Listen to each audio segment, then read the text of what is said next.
Assalamualaikum warahmatullahi wabarakatuh. Alhamdulillahirabbil alamin wassalatu wassalamu ala asyrofil mursalin sayyidina Maulana Muhammadin wa ala alihi washabihi ajmain. Nama ba'du.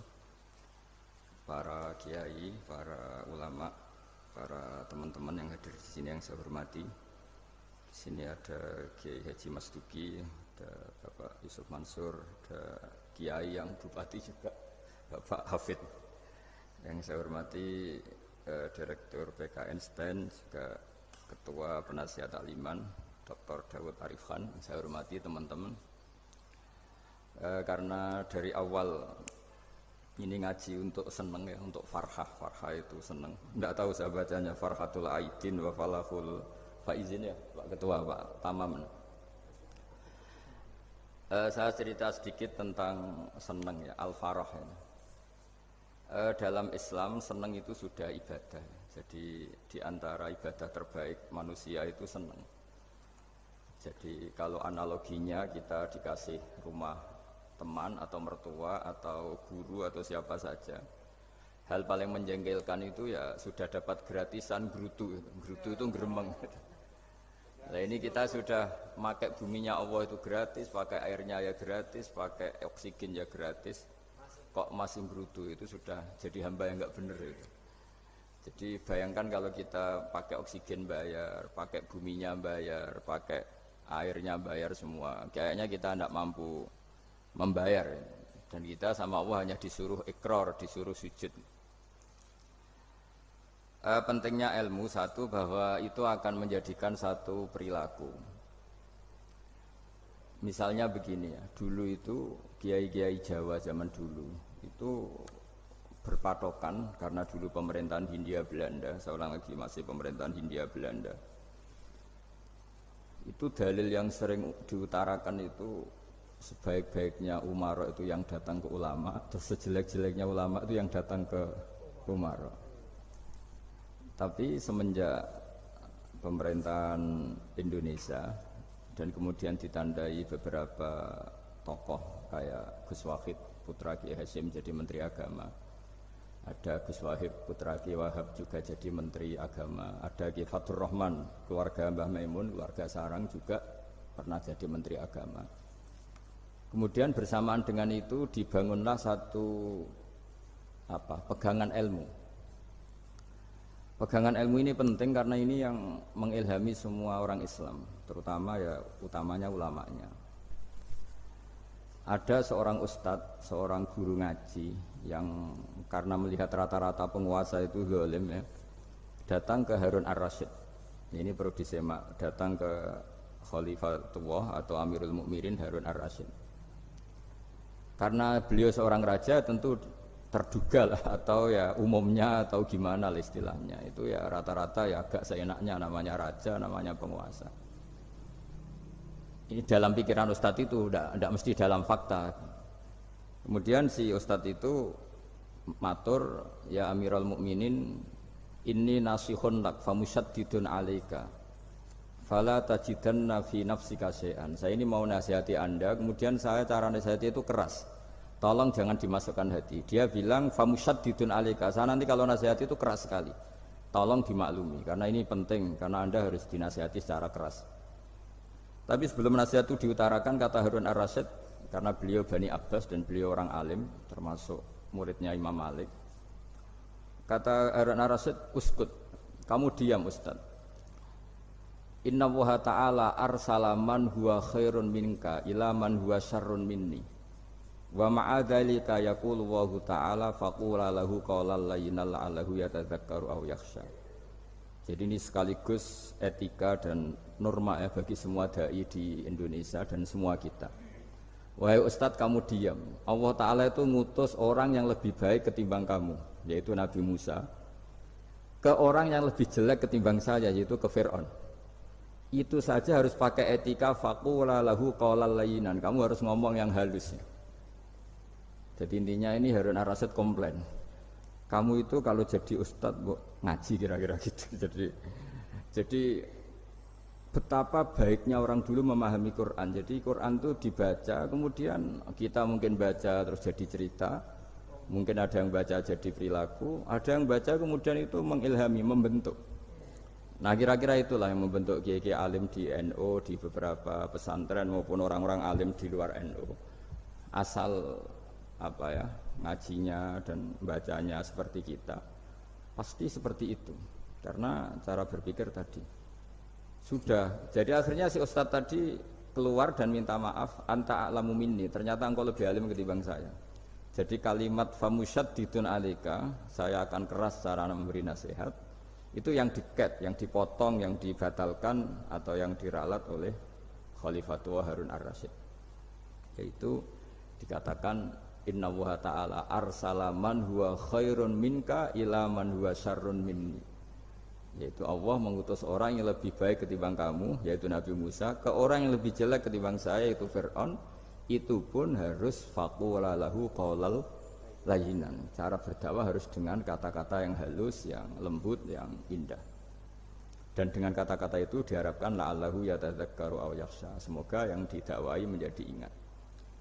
Sehingga dengan kemampuan ilmiah seperti ini menjadi pegangan bersama bahwa kita sebagai dai atau sebagai tetangga atau sebagai sama-sama warga Indonesia, bawaan kita memang harus faqula lahu qaulal layyinan la'allahu yatadzakkaru aw yakhsha. Kemudian dalam disiplin ilmu yang lain, halus itu tidak kuat. Angin itu ya halus, tapi kalau di manage itu jadi kekuatan yang dahsyat. Begitu juga air dan sebagainya. Sehingga tidak perlu khawatir terus kalau dakwah halus itu tidak punya efek yang signifikan. Tidak juga. Allah Ta'ala itu pengelola angin. Angin itu kekuatannya dahsyat. Sehingga Nabi Sulaiman dikasih kekuatan angin dan bisa terbang kemana-mana. Kemudian sekarang jadi teknologi yang banyak memanfaatkan angin. Mulai rem, mulai apa saja. Sehingga dari cerita saya ini kemudian terus kiai-kiai itu membentuk dakwah termasuk di ekonomi dengan cara yang rileks. Nah cara rileks itu satu tentu dimulai dengan ilmu. Misalnya begini, saya beri contoh. Ketika ada orang melafadzkan kalimat la ilaha illallah, tiada Tuhan selain Allah. Kemudian kalimat ini mungkin kalau orang NU baca itu rutin ya, karena kiainya kelamaan ya yang ikut sambil tidur ya. Kalau tahlil itu disebut kiai tertentu itu mesti yang belakang wah suwi itu kalau kiai itu lama itu. Nah kiainya juga karena jadi lakon ya kan lebih semangat karena pegang mic. Biasanya gitu di NU itu. Kalau khotib mesti semangat karena yang pegang mic, yang dengerin mesti ngantuk karena monoton itu. Karena yang mendengerin sudah tahu pasti nyuruh baik meninggalkan yang jelek. Jadi ilmunya sudah disimpulkan dulu. Setiap yang tidur di masjid mesti tak tanya kenapa tidur. Ilmunya tidak ada perkembangan, Gus, nyuruh yang baik meninggalkan yang jelek. Tapi kalau ilmunya agak ada perubahan kan dengar semua pasti nyuruh yang jelek meninggalkan yang baik. Karena watak manusia itu agak-agak suka fitnah, itu suka geger. Tapi kalau monoton itu mesti enggak itu. Tapi yang menjadi pegangan kita, saya ulang lagi, itu ilmu dulu. Saya ulang lagi itu ilmu dulu. Saya berkali-kali menyontohkan, kalau ada orang kafir, orang yang tidak bersyahadat 70 tahun, kemudian dia bersyahadat sekali saja di akhir hayatnya. Itu kata Allah, qulil ladzina kafaru iyantahu yughfar lahum ma qad salaf. Katakan ke mereka yang kafir, jika dia mau bersyahadat, itu masa lalunya diampuni semua. Sehingga kedahsyatan kalimat ini luar biasa. Orang yang kafir 70 tahun saja, barokahnya la ilaha illallah ini, dosanya bisa diampuni semua. Nah kemudian karena ilmu ini tidak begitu populer atau kurang dipopulerkan, atau kita sendiri kurang menghayati, sehingga la ilaha illallah itu lebih dianalisis cara lafadz ini, pelafatannya ada sanadnya ndak ya gitu. Terus cara melafatkan bareng-bareng seperti itu ada tumpengan ini bid'ah enggak ya. Jadi pertanyaannya sudah tidak tentang keramatnya atau sakralnya atau fadilahnya la ilaha illallah, tapi sudah macam-macam. Wiridan cara seperti ini ada hadisnya enggak, legal enggak, terus ada sanadnya enggak. Jadi saya mohon semohon-mohonnya untuk teman-teman yang di Al-Iman itu harus ngaji ya. Ngaji itu nanti kamu tahu cara mandang sebuah ibadah atau perilaku atau apa sajalah tahu. Karena al-ilmu yurisul ahwal, ilmu itu bisa mengilhami cara pandang. Dulu yaitu saya ulang lagi, ketika zaman Hindia Belanda, karena pemerintahnya Hindia Belanda itu ulama-ulama keras sekali, sejelek-jeleknya ulama itu yang datang ke Umaro. Tapi setelah era Mbah Hashim, era sampai Mbah Maimun, itu mereka peduli sama Umaro, sama semuanya sama-sama warga Indonesia yang ingin melihat Indonesia yang lebih baik. Sehingga banyak, ya kakak saya sendiri pernah wakil bupati, terus putra Mbah Maimun wakil gubernur, ini teman saya Kiai Hafid ya bupati. Semenjak itu terus, dan itu nggak lepas dari cara pandang. Yaitu cara pandang diantaranya adalah cerita tentang Nabi Musa yang Allah tetap peduli sama Fir'aun, sehingga tetap didakwai Nabi siapa? Musa. Dan posisi Musa datang bukan memanggil. Ya, cuma kayak sampai sekarang tuh belum pernah ke kantor bupatinya Pak Hafid, karena kadang-kadang orang terus curiga mengajukan proposal, jadi agak repot. Ketemu bupati itu sialnya kiai kan mesti pikirannya orang bupati ini nyangoni, kiai ini disangoni itu. Itu terus kayak kita fakir miskin itu. Jadi makanya saya itu belum pernah datang. Tapi alhamdulillah karena beliau berambisi menjadi wa khairul umara mayatuna babal ulama. Jadi datang tapi sangat ambisius ingin mengalahkan ulama, karena dia kalau datang statusnya lebih tinggi. Ya tidak apa-apa, ini tawaduk tapi niatnya enggak begitu tawaduk. Jadi datang. Makanya saya kemarin Yusuf Mansur pas datang, Pak Ustadz Yusuf Mansur saya datang harus sekali saja, kalau kedua kali ribet. Karena kalau beliau datang dia punya status tawaduk. Lama-lama didatangi jadi takabur, saya jadi yang ahli neraka, dia ahli surga. Saya akan rugi dong. Artinya rugi, gue kehilangan teh, kehilangan kopi, beliau berstatus tawaduk, saya berstatus takabur, kan repot. Makanya saya berharap jangan datang lagi. Karena jadi repot itu, jadi repot kan. Padahal saya kalau disuruh datang ke Jakarta kayaknya ya berat, selain sibuk juga takut ganggu saya. Jadi saya sering ke Jakarta, tapi ya tadi jarang ya. Biasanya nganggarkan waktu hanya pas saja, tidak kurang tidak lebih. Biasanya ngajar di pondoknya Pak Kures itu di Baitul Quran ya. Dan yang ngajar santri-santri itu. Nah, jadi pemahaman Quran dulu itu kata Imam Ghazali, ini sekaligus karena ada Pak Ustadz Yusuf Mansur, itu membaca Quran itu membaca, bukan bercerita. Kalau kamu membaca seperti ini, kunta qori'an, kamu pembaca. Pembaca itu yang mengambil pelajaran. Tapi kalau kamu hanya cerita, itu namanya kunta hakian. Sebenarnya Anda tidak membaca Quran, tukang cerita. Misalnya tadi cerita Nabi Musa datang ke Fir'aun. Itu kalau kamu hanya cerita, wah dulu itu ada orang namanya Fir'aun didakwai Nabi yang namanya Musa. Ya itu namanya tukang cerita. Kalau kamu pembaca tidak gitu. Betapa baiknya Allah, orang sengawur Fir'aun saja inginnya Allah masih ingin diselamatkan dengan mengutus Nabi Musa kekasihnya. Itu namanya kunta qori'an, kamu pembaca betul, bukan kunta hakian, kamu tukang cerita. Begitu juga seterusnya tentang Quran, ayat-ayat seterusnya. Sehingga yang diharapkan dari pembacaan Quran itu memang kita sebagai ahli baca, ahli mu'tabir ya, ahli yang ngambil pelajaran, bukan tukang apa? Cerita. Sehingga dulu ketika Sayyidina Umar radhiyallahu anhu ketika membuka Baitul Maqdis atau Baitul Muqaddas dan diajak syukuran, pesta-pesta makan itu, beliau enggak mau. Ketika ditanya kenapa engkau enggak mau, alasannya itu langsung beliau baca Quran. Jadi saya punya sekian contoh, saya ulang lagi, saya punya sekian contoh. Orang-orang dulu dengan Quran itu menyatu, bukan sekedar dihafal tapi menyatu. Sehingga bawaannya itu sudah Qurani, sudah Quran. Saya beri contoh pertama Rasulullah SAW, nanti Umar kedua. Rasulullah itu pernah enggak makan sampai 3 hari. Terus ditanya oleh sahabat, lalu kekuatan engkau bisa hidup apa? Terus menghentikan al-aswadani, maksudnya itu tamar dan air, hanya makan kurma dan air. Tapi beliau tidak ketemu roti atau tidak ketemu nasi lah kalau orang Indonesia. Ketika hari ketiga dikasih makan oleh sahabat, dipotongkan kambing, kemudian baru makan 3 lukmah, kira-kira ya 3 asupan nasi, berhenti. Padahal sahabat yang lapar sama dengan Rasulullah itu membayangkan Nabi itu sampai kenyang, sampai apa. Tapi ketika ditanya, seperti ini pun nanti ada hisabnya. Walatus alunna yauma idzin anin naim. Jadi acara makan-makan gini itu nanti ada hisabnya. Nabi nangis. Akhirnya sahabat nggak jadi nerusin makan. Jadi ketakutan orang dulu sama ketika Sayyidina Umar dijak pesta ketika memenangkan Baitul Maqdis itu.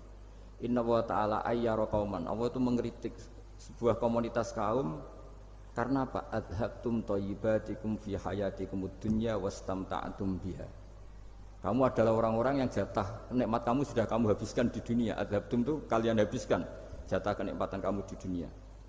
Wastamta'tum biha, kamu di dunia sudah berpuas-puas. Maka jatah Anda sekarang di akhirat habis. Sehingga Sayyidina Umar enggak mau pesta-pesta karena takut jatah nikmatnya habis. Kata beliau terus astabqi thayyibati, akan saya sisakan sisi-sisi kebaikan saya supaya ndak habis. Corong Jawa itu aja dientek-entekno biar jatahnya masih. Sehingga di dunia kiai itu ya meskipun saya akrab bupati, akrab mungkin wakil gubernur, saya itu ya jarang ketemu. Karena kalau orang Jawa bawaannya ketemu ya makan-makan, guyon-guyon. Nak keterusan ras mlebu swarga. Makanya saya pastikan Pak Yusuf Mansur kesini tidak akan saya jamin, biar aja, biar jatahnya masih. Jadi ini bukan karena saya bakhil, biar jatahnya masih. Ya, jadi itu ilmunya kiai. Nah, efek dari ilmu ini dahsyat. Kalau Anda berpikir tentang nasib Anda di akhirat, nanti bawaannya juga tidak akan mudah menyalahkan orang lain, tidak akan menghakimi orang lain karena sibuk dengan dirinya sendiri, tapi tidak dengan makna egois, tapi makna orang baik itu siapa? Orang yang sibuk dengan aib pada dirinya, dengan kekurangan pada dirinya, saking sibuknya mikir aibnya sendiri, tidak sempat mengoreksi aibnya orang lain. Itu awal ilmu. Ilmu itu tidak dimulai dari larangan. Kalau larangan karuan, tidak termasuk ahli surga, orang yang suka mengadu domba, tidak termasuk orang baik yang cari kesalahan orang lain, itu namanya pelarangan.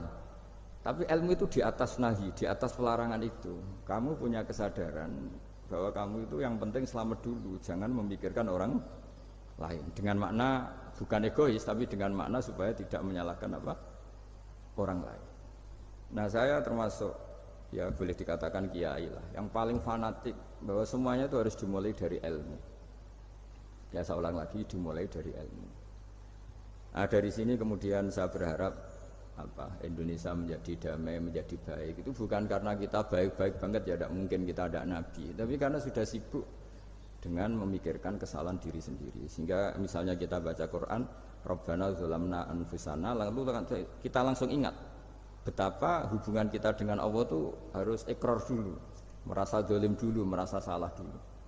Nah, kalau semua orang merasa salah di depan Allah ini mesti bawaannya enggak mudah menyalahkan orang lain, karena kita bilang Rabbana arsalaman huwa khairun minka ila man huwa syarrun minni wa ma'a dzalika yaqulu wa ta'ala faqula lahu qaulal layyinan. Ini kamu tidak usah memaksakan musyaddid keras sama saya, karena Allah Ta'ala telah mengutus orang lebih baik ketimbang kamu, yaitu Nabi Musa, ke orang yang lebih jelek ketimbang saya, yaitu Fir'aun. Itu saja harus beretika, faqula lahu qawlal layyinan la'allahu yatadzakkaru aw yakhsha. Dan alhamdulillah bawaan kita sebagai orang timur atau orang Jawa itu kalau mau ngandani orang itu halus sekali. Di antara bentuk kehalusan kata-kata diceritakan di ayat lain ketika Nabi Musa ketemu Fir'aun. Dawuhnya begini, fakul apa itu yang di juz 30 yang juz 30 ini yang bagian dari, kan tadi hanya faqula lahu qaulal layyinan. Lahu qaulal layyinan itu bentuknya apa? Ya, bentuknya apa? Itu Nabi Musa disuruh ngendikan sama Fir'aun. Apakah kamu mau saya nasihati? Faqul halaka ila antazakka. Halaka itu pilihan, hal itu istifham. Laka itu otoritatif. Jadi betapa santonya kalimat itu, fakul halaka ila antazakka.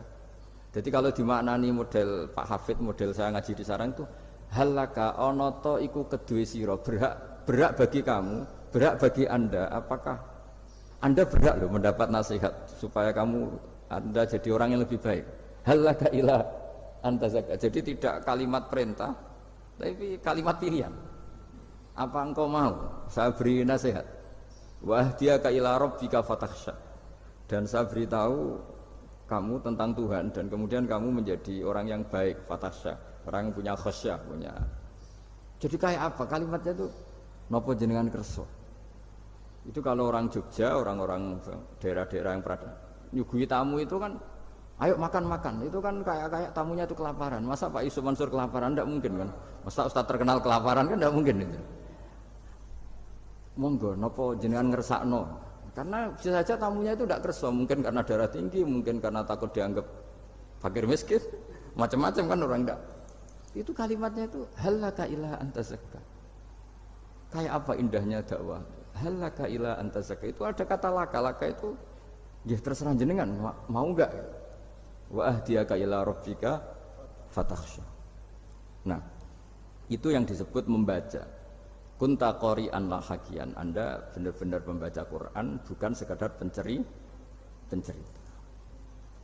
Nah, kemudian ini yang terakhir saya juga baru, sebenarnya saya itu nggak pernah bilang sanggup itu, tapi Pak Ustadz Zakaria itu GR terus sampai tadi pagi itu saya belum tahu kalau ada acara ini. Ya karena saya kiai, jadi kalau kiai itu kan ingatnya sama Allah saja, kalau sama manusia itu rontok-rontok lali gitu. Itu bukan memaksa, ya memang lupa.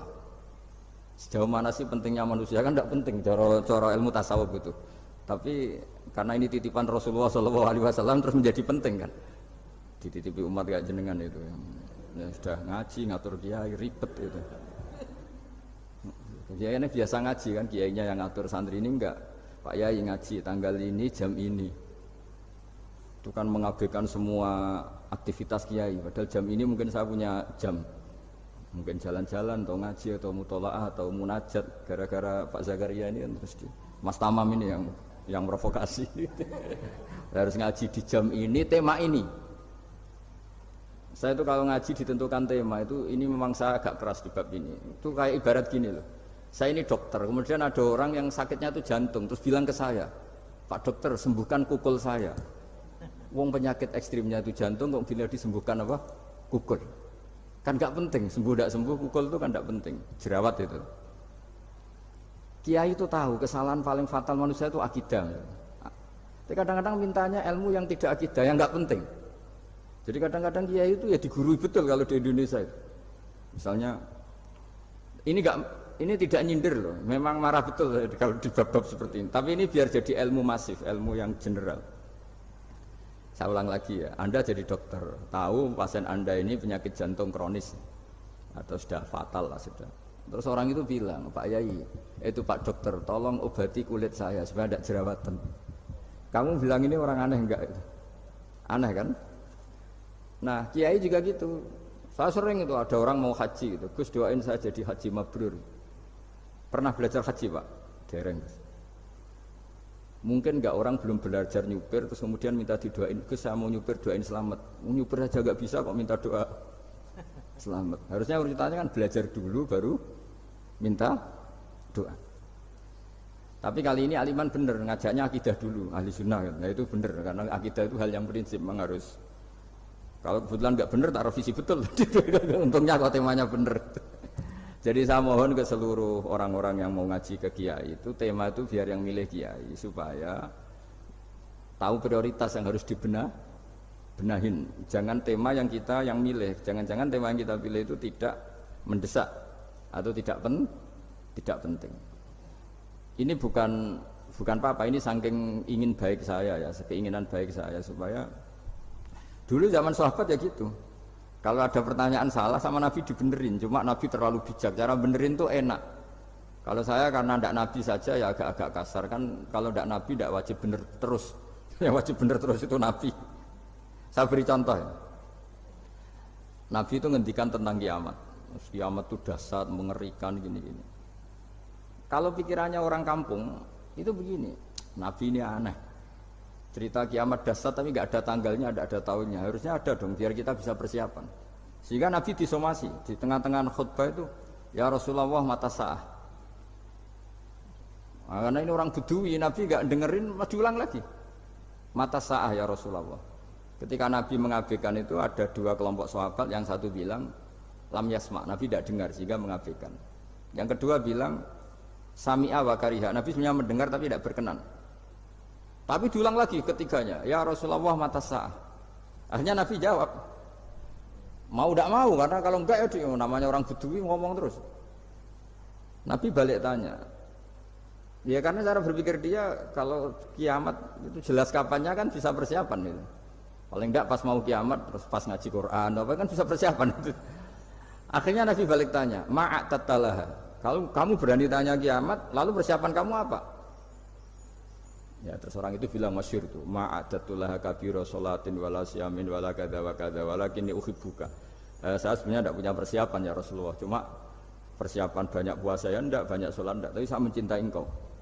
Terus masyhur itu jadi hadis paling legenda, almar'u ma'aman ahabba. Sebagian disebut anta ma'aman ahbabta. Ini kata semua sahabat yang di masjid.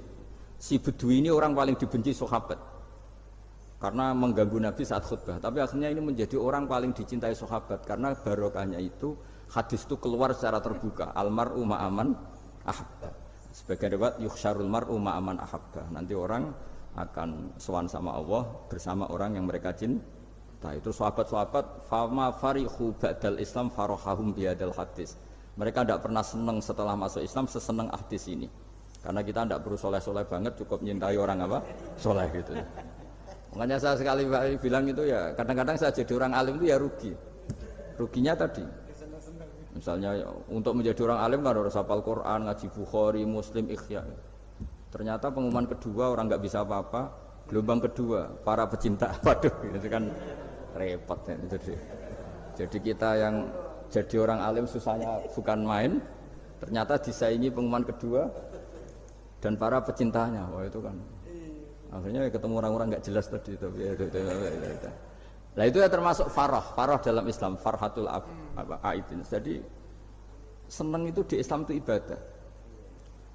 Ya kul bi fadlillah wa bi rahmati fa bidzalika falyafrahu. Senang itu diperintahkan Allah. Saya itu sering di kamar, kadang itu nyun sewu kayak gatelan gitu, apa itu. Ya agak kukur-kukur terus merengut saja malu. Malu saya itu dilihat Allah kok kayak agak ridho itu malu. Ya kayak tadi lah, kamu dikasih rumah gratis, kemudian pas yang ngasih datang kamu kelihatan cemberut, itu yang ngasih kan mangkel. Sudah dikasih gratis masih cemberut. Sama hubungan kita dengan Allah itu semuanya dikasih gratis.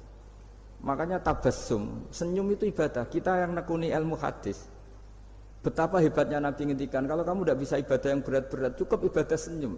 Kadang ngendikan tol qati wajhin, kamu cukup berwajah yang indah, yang menyenangkan. Tabassum, senyum. Kalau kamu tidak bisa membalas jasanya orang yang ngasih, minimal kamu senyum, lihat minimal kamu kelihatan senang gitu. Nah, makanya senang itu sudah ibadah. Dan sekarang orang untuk senang saja susah, karena bawaannya nuntut orang lain supaya kayak keinginan dia, bawaannya nuntut, ya ribet. Kalau gitu ya ribet. Makanya saya bilang al ilmu yurisul ahwal, ilmu itu diperkuat. Nanti yurisul ahwal, ilmu itu akan membentuk Anda. Dulu beberapa raja itu ya mau luhur karena jadi raja, punya apa saja. Tapi punya penasihat ulama, itu ya nasihat itu sederhana. Ada seorang raja tanya ke kiai, gimana dengan semua kerajaan saya? Wah, padahal dia punya apa saja. Jenengan miskin sekali, itu kerajaan seluas ini, kok bisa aja? Terus ditanya sama si ulama tadi, andaikan Anda di padang pasir, kemudian kalau tidak minum segelas air itu mati, apakah Anda akan membeli segelas air ini dengan semua kerajaan Anda? Oh iya, pasti apapun saya lakukan untuk mendapat satu gelas air. Terus la tafrah bimulkin la yusawi sarbatamain, kamu jangan bangga dengan kerajaan yang nilainya itu enggak sebanding dengan segelas apa? Air. Akhirnya raja itu mikir, saya tidak jadi raja bisa hidup, tapi kalau enggak minum air mati, berarti penting satu gelas air. Akhirnya lama-kelamaan ini anggap kerajaan itu biasa, ternyata enggak sepenting segelas air. Ya seperti kita lah, misalnya orang enggak punya alpat itu enggak malu, tapi kalau enggak punya celana itu malu. Kamu mau punya alpat tapi enggak punya celana? Kan enggak mau. Yaitu ilmu, ilmu itu yurisul akhwal, ilmu akan melahirkan satu perilaku. Jadi kalau ilmu Anda mantap, pasti syukurnya juga mantap gitu. Ya makanya saya termasuk kiai yang selalu mendorong pentingnya ilmu. Bahkan kata Sufyan Ats-Tsauri ngendikan saking pentingnya ilmu, ada kata fa'lam annahu la ilaha illallah, dimulai kata fa'lam. Dan saking pentingnya ilmu itu setiap nabi itu status permanennya itu hanya satu, mengajar. Rabbana wab'ats fihim rasulam minhum yatlu 'alaihim ayatik, membacakan ayat-ayat Allah, sampai wa yu'allimuhumul kitab, mengajarkan kitab wal hikmah. Bahkan Allah sendiri wasofa dzatahul aliyah bi annahu al-muallim, yaitu Allah ngendikan Ar-Rahmanu 'allamal Qur'an. Jadi betapa hebatnya pengajar. Allah sendiri mensifati dirinya itu Ar-Rahmanu 'allamal Qur'an. Allah itu Maha Rahman yang mengajarkan Quran. Di surat Iqra juga disebutkan Iqra wa rabbukal akram alladzi 'allama bil qalam. Jadi Allah mensifati dirinya sebagai pengajar. Kayak apa pentingnya mengajar? Karena al-ilmu yurisul ahwal. Ilmu ini melahirkan satu sikap. Pernah ada orang hartanya itu habis karena ngobati ibunya. Terus datang ke saya, dia sumpek karena hartanya habis ngobati ibunya. Terus dia bilang, Gus, saya ini sekarang sudah miskin karena ibu saya sakit dan harta saya habis untuk ngobati ibu saya. Terus tak guyoni sama saya, kon kepen pinter apa kepen goblok? Kepen pinter Gus. Ingin pinter apa ingin goblok? Katanya ingin pinter. Kalau ingin pinter bahasanya jangan gitu. Harta kamu itu masih di akhirat karena habis untuk ngobati ibu. Bayangkan kalau habis untuk maksiat itu habis betul. Terus dia mulai syukur. Alhamdulillah Gus, harta saya habis secara heroik karena untuk mengobati apa ibu. Sudah pinter dia, akhirnya miskin sampai sekarang ya tetap pede saja karena masih punya tabungan di akhirat. Dan itu saya terinspirasi oleh ilmu juga. Jadi dulu Sayyidah Aisyah itu pernah nyimpan sepotong daging kambing, disimpan untuk dimakan beliau. Karena beliau mau iftar ya, mau buka atau apa. Singkat cerita, karena bawaan keluarga Nabi itu sakhok, ada orang minta dikasihkan. Suatu saat akhirnya kan habis, terus Nabi tanya, yang daging tadi di mana? Habis. Terus Nabi cara menjelaskan tuh indah sekali. Harta kamu itu baju yang kamu pakai nanti ya rusak, yang kamu makan nanti ya ke WC. Wa tasaddaqta fa abqaita. Memang di semua riwayat itu pakai dhamir mukhatab mudzakkar, meskipun asal-usul riwayat itu untuk Sayyidah Aisyah karena untuk umum. Yang kamu sedekahkan tuh yang masih. Kamu jangan bilang kamu sedekahkan tuh yang habis. Yang kamu sedekahkan tuh yang masih. Misalnya saya punya uang 1 miliar misalnya. Terus pernah tak sedekahkan ke fakir miskin atau ke kiai atau ke pondok 100 juta. Itu yang mesti masih karena kadung di luar kekuasaan kita. Kadung lillahi ta'ala. Justru yang masih itu yang potensi nanti untuk hal-hal yang kurang positif. Semenjak itu orang sedekah itu begitu entengnya karena itu yang masih. Ya tapi tentu sarannya yang tepat ya. Saya sekarang sering kampanye sedekah tepat karena misalnya sering saya itu didatangi orang kaya. Gus, saya ini punya uang banyak, ingin punya masjid biar dipakai orang Jumatan. Terus saya bilang, kamu ingin jadi orang baik betul apa baik versi Anda? Baik betul Gus. Tak ajarin mau, gak tersinggung, mau Gus.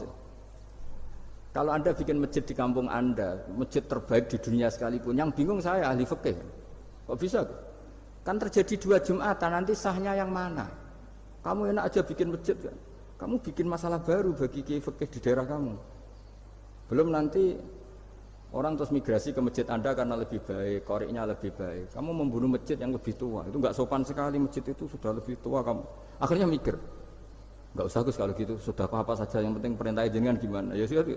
Jadi sedekah itu juga harus dibina supaya kalau orang kan bisa saja kan uang 100 juta itu untuk fakir miskin manfaat, ternyata untuk masjid yang sifatnya aksesoris, untuk lampu yang kristal yang mahal-mahal bukan yang pokok.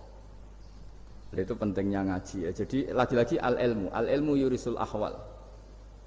Ilmu itu melahirkan satu sikap. Jadi ketika ada masjid baru, kalau orang nggak bisa ngaji fikih, wow ada masjid baru, masjid banyak. Tapi kalau yang ngaji fikih ngerti ini malah ada masalah baru karena ada ta'dudul Jum'atan, gimana hukumnya 2 Jumatan dalam kondisi yang tidak mendesak. Makanya sekarang saya baru kampanye itu. Dulu itu kalau ada masjid banyak itu kan faktornya beda ormas, beda pemahaman atau agak jauh, masih hukum sosial atau bawaan kondisi. Misalnya di dekat UGM itu ada masjid kampung pertama, bawaan masjid karena ada kantor besar atau bawaan ada pabrik besar atau ada sekolahan besar. Tapi sekarang itu ada pertanyaan baru, ada masjid baru karena ada orang kaya ingin bikin masjid, itu gimana itu hukum?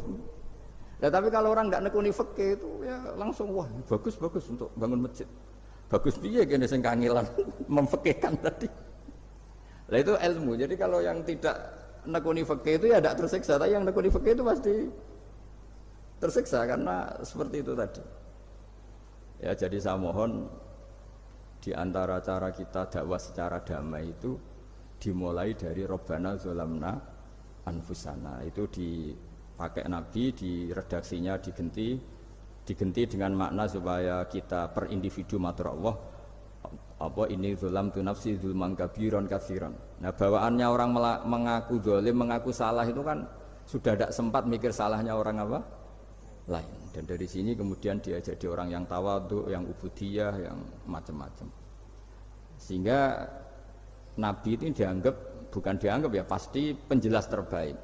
Terus Allah meredaksikan wa ma tuqaddimu li anfusikum min khairin tajiduhu indallah. Apa saja kebaikan yang kamu sudah berikan untuk Allah sampai akhirat itu ya pasti kamu temukan di akhirat. Terus yang terakhir saya beri contoh orang peminta-minta sa'il. Itu Sayyid Ali Zainal Abidin kalau ada orang minta-minta terus dikasih, misalnya dikasih ya 100.000 atau 50.000 atau 10.000 sesuai kemampuan yang memberi, itu marhaban biman hamala zadi ilal akhirah. Saya terima kasih ya, gara-gara kamu minta uang saya jelas sudah sampai akhirat. Coba kalau di rumah bisa saja untuk hal yang tidak positif. Jadi bawaannya itu cara pandang itu rubah. Jadi sebenarnya kalau kita ngasih uang di masjid, ngasih kiai atau ngasih fakir miskin, ya uang itu yang masih, bukan yang habis. Yaitu watasodak kata fa'abqaita, yang kamu berikan itu hakikatnya yang masih. Karena sudah ada kamu otak-atik lagi, makanya disebut wakaf. Sebenarnya wakaf itu dulu secara makna lughat, saya ulangi secara lughat, maknanya itu sudah berhenti. Wakfun maknanya berhenti. Nah sedekah itu dari kata sedekah maknanya benar. Orang yang sering sedekah berarti imannya benar. Orang yang uang sudah diberikan berarti dia sudah terputus, wakaf berhenti dari hubungannya dengan dia. Sudah dikasihkan berarti selesai. Sehingga wakaf dan sedekah itu sebenarnya maknanya saling melengkapi. Kemudian orang-orang fikih karena ada disiplin ilmu tertentu, wakaf itu untuk sedekah yang permanen, yang abadi, kemudian sedekah untuk infak. Tapi itu kan hanya istilah-istilah dalam disiplin ilmu. Sebetulnya kalau pakai ilmu yang umum, sedekah ya bisa disebut wakaf, wakaf ya bisa disebut apa? Sedekah. Karena maknanya sedekah itu wakaf. Wakaf itu apa? Qat'u raqabatil malik an hadal mal atau an mali. Hubungan pemilik harta ini terputus dari harta itu. Jadi misalnya saya sudah wakaf tanah ini ke masjid, sudah diterima. Buat saya kepikiran gadekan atau menjual sudah tidak bisa, sudah berhenti di situ saja hubungan saya dengan kepemilikan harta itu. Makanya disebut apa? Wakaf. Dan kalau saya wakaf berarti menunjukkan kebenaran iman saya karena sudah menafkahkan sebagian harta untuk Allah Ta'ala. Disebut sodik, sodak. Makanya bahasa Arab itu gampang ya, kalau sodal qaf, sodako. Orang kalau bayar mahar disebut sodak karena menunjukkan cintanya. Teman yang setia disebut sodik karena ya benar dalam berteman. Abu Bakar disebut as-siddiq karena sangat membenarkan kanjeng Nabi dan seterusnya dan seterusnya.